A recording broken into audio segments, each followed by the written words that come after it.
Olá pessoal, professora Adriana para o Caio Naesa, tudo bem? No vídeo anterior nós abordamos a questão do trabalho e agora a gente vai, nessa abordagem, nós falamos de Getúlio Vargas e agora a gente tem uma outra temática e nós abordaremos também Getúlio, tá? O tema é o seguinte, os desafios de envelhecer na sociedade brasileira, tá? Então assim, nós vamos pegar um parágrafo, vamos separá-lo em partes para poder facilitar o nosso entendimento. Serão 4 partes, tá bom? Será o D2, né? De outra parte, a crise das aposentadorias torna o envelhecimento um desafio na sociedade brasileira. Então eu já jogo um pedacinho do tema. Essa aqui é a primeira frase do desenvolvimento, chamamos de tópico frasal. Os 4 parágrafos da nossa redação terão um tópico frasal. Tópico frasal é aquela frase que condensa o que desenvolveremos nas 2 frases seguintes de cada desenvolvimento. Lá no primeiro vídeo que nós assistimos aqui no canal, nós a gente combinou que escreveremos 4 parágrafos, cada parágrafo com 3 períodos, ou seja, 3 pontos. Haverá 3 verbos núcleos que nortearão as ações, então serão 3 frases, resumindo. E aí, cada um dos 4 parágrafos, então, terá uma frase que norteará o que desenvolveremos nas 2 frases seguintes do parágrafo. A essa frase chamamos de tópico frasal. Então, assim, essa aqui é a frase cujo nome é tópico frasal, é do desenvolvimento 2. Aqui há palavras importantes, palavras núcleo do tema, né, que é envelhecimento e desafio. E ela deixa claro o problema social que é a crise das aposentadorias. O nome técnico, então, que a gente dá a essa frase é tópico frasal, tá? Aí, a esse respeito, então eu já uso coesão. No início do século, Getúlio Vargas, ele entrou para a história como o primeiro presidente a estender benefícios previdenciários a todas as classes de trabalhadores para lhes garantir renda na velhice. Essa aqui é a segunda frase, tá, do desenvolvimento. Tem a presença do repertório que cita Getúlio Vargas.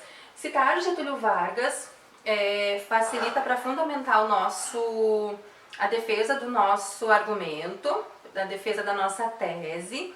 Funciona também, conforme a gente viu no vídeo anterior, como argumento de prova concreta. E aí a gente chama de fundamentação. O que é importante não esquecer que a gente cita o argumento de prova concreta, mas a gente tem que retomá-lo ainda no parágrafo. Então é o que vocês verão aqui. Eu apenas citar e não retomar, eu não fecho a ideia. Nós temos que ter a ideia de um círculo, entende? No mesmo parágrafo ainda. Eu lanço a ideia, eu a retomo e eu fecho com a minha reflexão, que funciona como o argumento de consenso que nós vimos no slide anterior, no vídeo anterior. Vamos para a terceira frase. Todavia, então se eu já joguei a adversativa, é a ideia de contrariedade, né? O Getúlio, então, lançou a ideia, mas eu vou lançar o problema agora. Todavia, o déficit no sistema previdenciário motivado, seja pela má gestão pública, seja pela corrupção, coloca em risco o direito consolidado por Vargas. Então aqui eu já estou fechando o meu círculo, porque eu retomei Vargas. Então essa é a terceira frase do nosso parágrafo. Tem o juízo de valor e tem a retomada do repertório Vargas. O nome técnico que damos a isso é o aprofundamento do argumento. Agora, gente, eu vou finalizar o meu parágrafo, coloco o assim, então, que é coesão também. Assim, enquanto os idosos não tiverem sua renda garantida, a população de terceira idade será obrigada a conviver com um dos mais graves problemas, palavra de tese, contemporâneos, a extrema desigualdade social. Então essa é a quarta frase do parágrafo, é a última. Tem o juízo de valor, que é aquele a gente chama de reflexão e que funciona também como argumento de consenso. ela dá um tom conclusivo ao final do parágrafo. Então eu tenho a ideia de que estou fechando o círculo, e aí a gente chama de reflexão crítica. Então o que fica de entendimento aqui é que temos que fechar, cada parágrafo é um pequeno texto, e a gente tem que finalizar com uma ideia consenso, né? Aqui chamada de reflexão crítica, tá? Sobre esse vídeo hoje vai ser um pouco mais extenso porque a gente tem mais coisas a abordar. Então assim, o que é importante sobre o nosso parágrafo?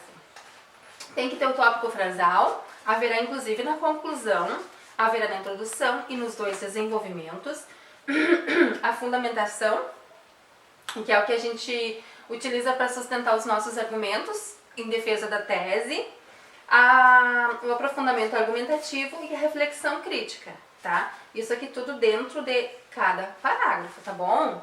Continuando então.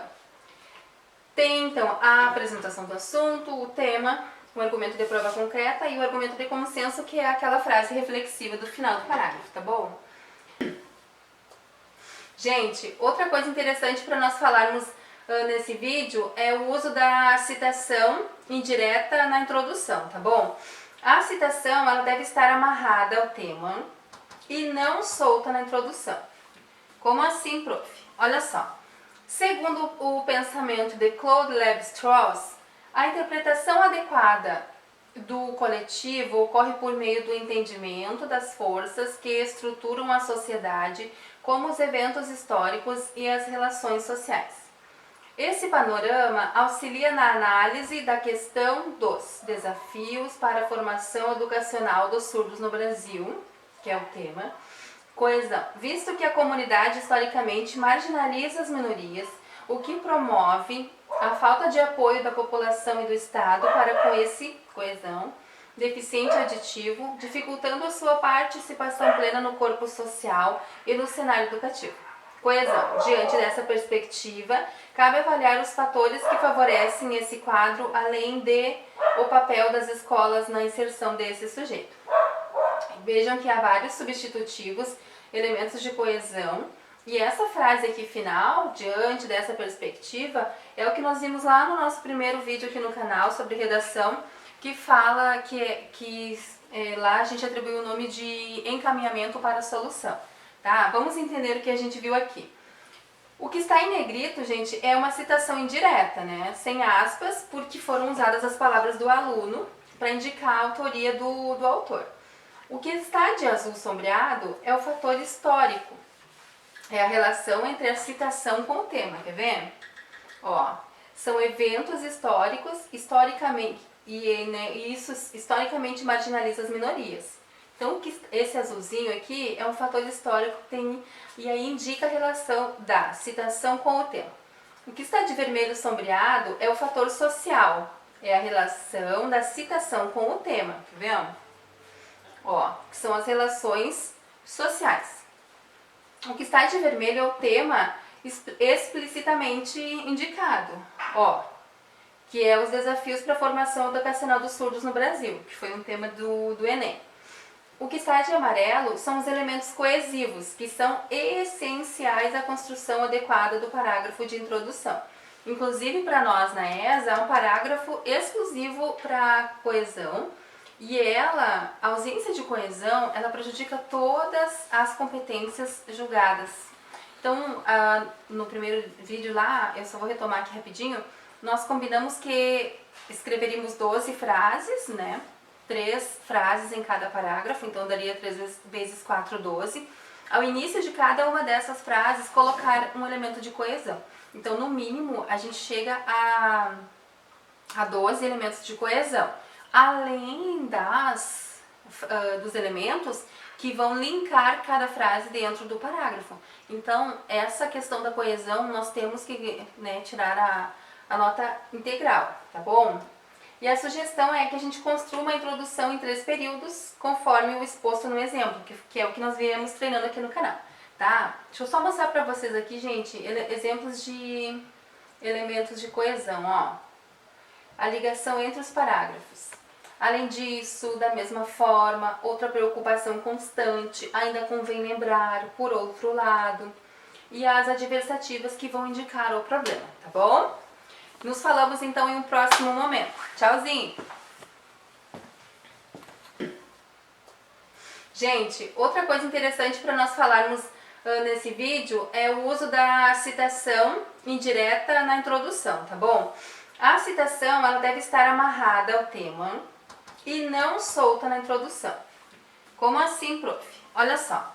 Segundo o pensamento de Claude Lévi-Strauss, a interpretação adequada do coletivo ocorre por meio do entendimento das forças que estruturam a sociedade, como os eventos históricos e as relações sociais. Esse panorama auxilia na análise da questão dos desafios para a formação educacional dos surdos no Brasil, que é o tema, coesão, visto que a comunidade historicamente marginaliza as minorias, o que promove a falta de apoio da população e do Estado para com esse coesão deficiente aditivo, dificultando a sua participação plena no corpo social e no cenário educativo. Coesão. Diante dessa perspectiva, cabe avaliar os fatores que favorecem esse quadro, além de o papel das escolas na inserção desse sujeito. Vejam que há vários substitutivos, elementos de coesão, e essa frase aqui final, diante dessa perspectiva, é o que nós vimos lá no nosso primeiro vídeo aqui no canal sobre redação, que fala que lá a gente atribuiu o nome de encaminhamento para a solução. Tá? Vamos entender o que a gente viu aqui. O que está em negrito, gente, é uma citação indireta, né? Sem aspas, porque foram usadas as palavras do aluno para indicar a autoria do autor. O que está de azul sombreado é o fator histórico. É a relação entre a citação com o tema, quer ver? Ó, são eventos históricos, historicamente, isso historicamente marginaliza as minorias. Então, esse azulzinho aqui é um fator histórico que tem, e aí indica a relação da citação com o tema. O que está de vermelho sombreado é o fator social, é a relação da citação com o tema, tá vendo? Ó, que são as relações sociais. O que está de vermelho é o tema explicitamente indicado, ó, que é os desafios para a formação educacional dos surdos no Brasil, que foi um tema do Enem. O que está de amarelo são os elementos coesivos, que são essenciais à construção adequada do parágrafo de introdução. Inclusive, para nós na ESA, é um parágrafo exclusivo para coesão, e a ausência de coesão, ela prejudica todas as competências julgadas.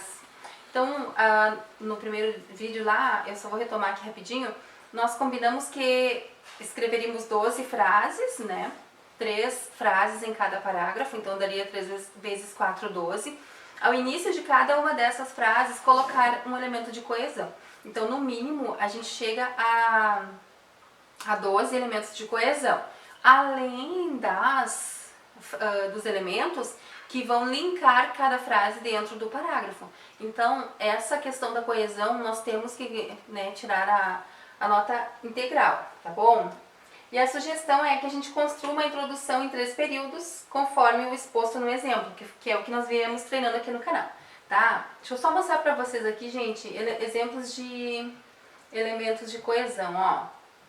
A ligação entre os parágrafos. Além disso, da mesma forma, outra preocupação constante, ainda convém lembrar, por outro lado, e as adversativas que vão indicar o problema, tá bom? Nos falamos então em um próximo momento. Tchauzinho!